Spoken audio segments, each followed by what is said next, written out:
One night, Ugochi decided to find out. Hiding behind a large tree near the river, she watched as Adaku opened the sack of undies. To her horror, the fabrics within revealed not just images, but fragments of souls. Pieces of the villagers' lives stolen through the garments. Adaku's face twisted, no longer human, but a grotesque blend of shadow and light as she absorbed the stolen fragments. Ugochi gasped, and Adaku's head snapped toward her hiding place. "You dare spy on me?" Adaku's voice boomed, echoing through the night. Terrified but determined, Ugochi stepped out. "What are you doing with those undies?" she demanded. Adaku smiled, her sharp teeth glinting. "I gave you a choice, Ugochi, prosperity or truth. Now you must choose again. Stay silent and keep your wealth, or defy me and lose everything."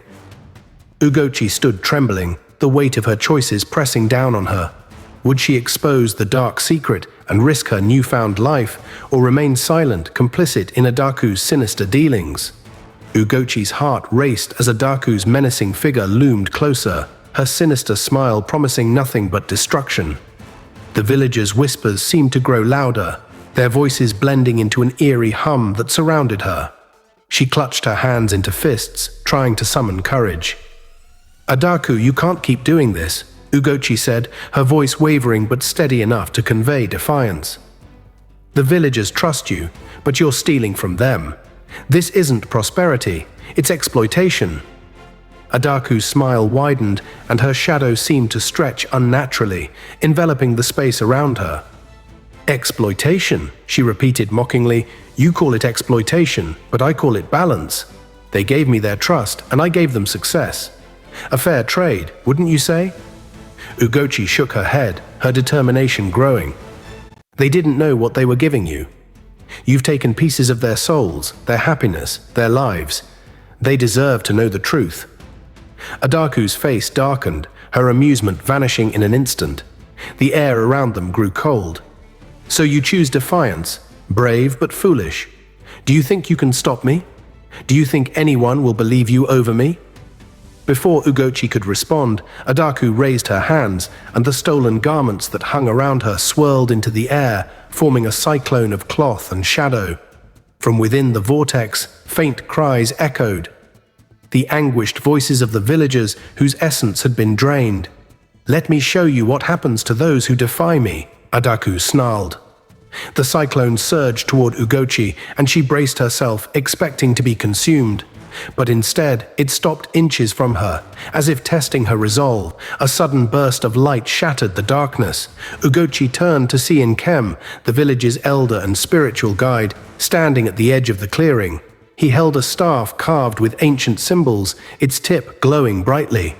"Adaku," Nkem's voice boomed with authority, "you have gone too far. Release the village's essence, or face the wrath of the ancestors." Adaku laughed, her voice a chilling mixture of contempt and amusement. "Wrath of the ancestors? You think they frighten me? I've grown more powerful than any spirit could ever dream." Nkem stepped closer, his presence radiating calm and strength. "Power built on deception is fragile, Adaku. It will crumble, and you will fall with it."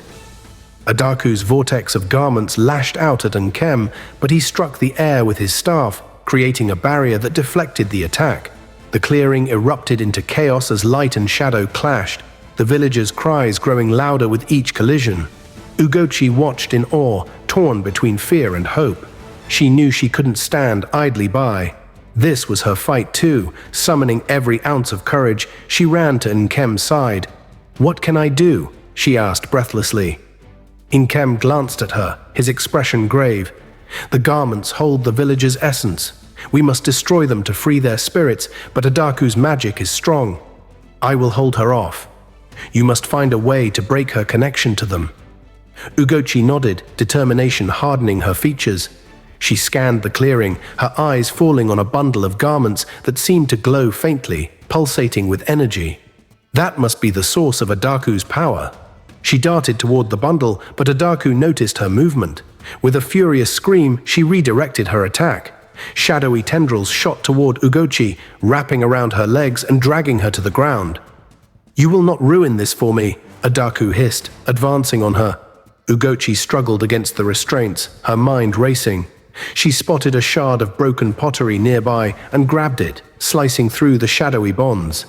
As she freed herself, she grabbed one of the garments from the bundle, holding it up defiantly. "No!" Adaku screamed, her composure cracking. "Put that down." But Ugochi didn't stop. She tore the garment in half, and a brilliant light exploded from it. Whatever happened next? There was no turning back now. Eager to find out what happened next in this story. Comment continue below.